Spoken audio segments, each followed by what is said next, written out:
So you fight fire with water, right? We all know that.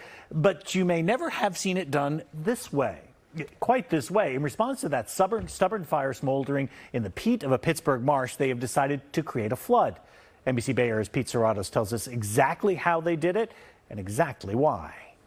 Marsh fire has been smoldering for weeks in Pittsburg, sending up tons of smoke that's now choking much of East Contra Costa County. Oh, it's been horrible.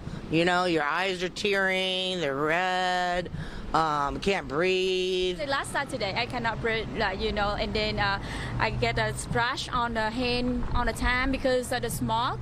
The problem is the fire is burning in a type of soil called peat, essentially creating a fire underground.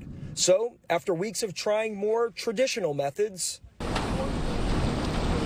Contra Costa Fire is changing course, starting today in partnership with the local water district.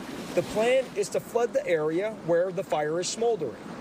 Now, the water being used for this flooding is actually coming from the Sacramento River, and then it's going to travel down the Mallard Slough in Pittsburg. From there, it's going to get pumped. It's going to whip around to the western side of the Marsh fire, and the hope that this will eventually extinguish the fire for good.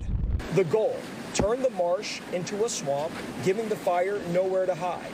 It's really smoldering down in the ground and puts out that horrible smoke that I know the community's been very impacted by, and we're trying to mitigate that as quickly as possible. Aaron McAllister is a deputy chief with Contra Costa Fire.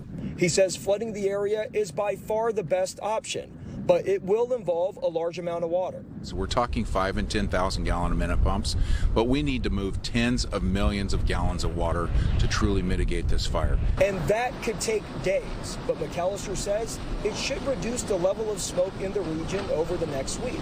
Some good news for residents who have been living under a blanket of unhealthy air for weeks. I think I'll feel a lot better, and so will everyone else around here. In Pittsburg, Pete Suratos, NBC Bay Area News.